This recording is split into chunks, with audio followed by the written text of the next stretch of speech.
It is with great pleasure that I welcome Mr. Benjamin Creme.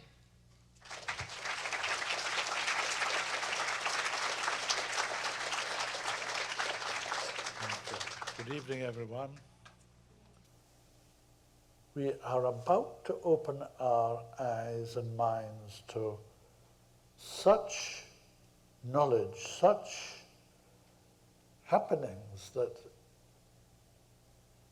if I could recount them all, not only would you find it difficult to believe, you would find it difficult to comprehend, to take in.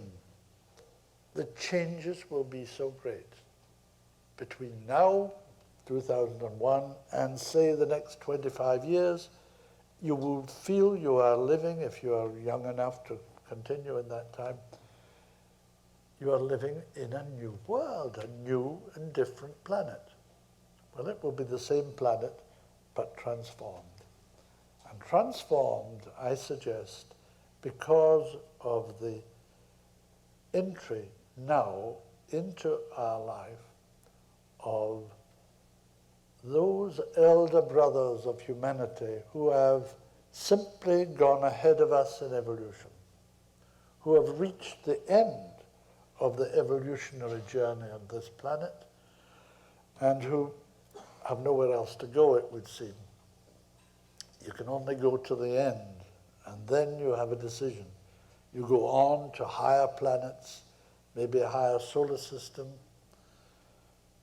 But many of these men who have reached that point of decision, luckily for us, elect to remain on Earth and help to oversee the evolution of the rest of us and the lower kingdoms.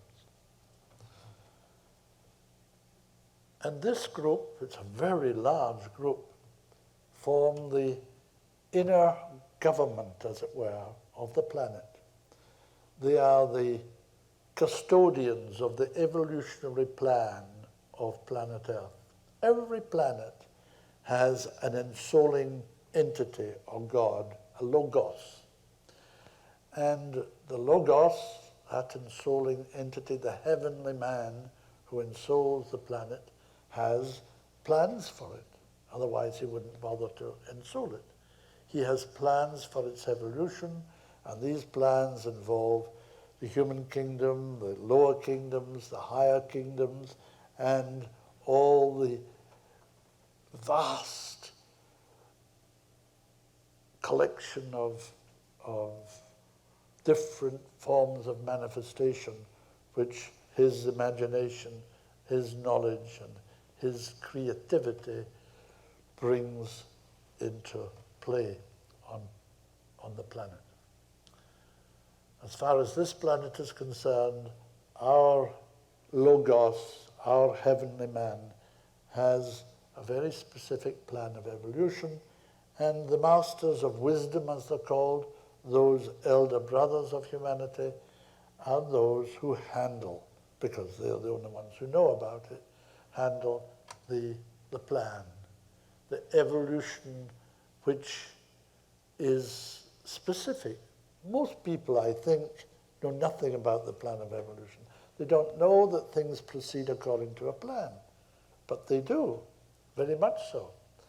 The plan is not a set of blueprints which have to be followed exactly. It's a very creative plan.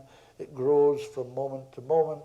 As humanity evolves, so humanity enters more and more consciously into the nature of the plan and of his or her part in that plan. That's one of the beauties of evolution. You evolve. You don't stay at the same point. You evolve. You become better, more evolved. You become wiser. You become a better person in the sense of more creative, more able to handle the niceties, the difficulties of the plan, and to help to put that plan into effect. And so, behind the scenes of our life, there has been, from the beginning of time on planet Earth, a structure which is broadly, generally known as the esoteric or spiritual hierarchy of planet Earth. That hierarchy is made up of those members of the human kingdom who have evolved to a point where they need no further evolution. They are achieved, they are adepts, they are masters of wisdom, and some of them, the very highest of them, are called lords of compassion. The head and leader of that group of perfected men, the masters of wisdom, is the Lord Maitreya. He is one of the three lords of compassion, and he embodies in his being what we call the Christ principle, the energy of love. He is the Lord of love. And 2,000 years ago, he did what had happened over and over again. It was the normal way for the presentation of the teacher to the world. He overshadowed, as it's called, his consciousness came into the consciousness of Jesus for 3 years, from the baptism to the crucifixion. And during these 3 years, people saw Jesus, but they saw Jesus as the Christ consciousness, embodied by the Lord Maitreya, manifested through Jesus. Jesus became the observer of what happened.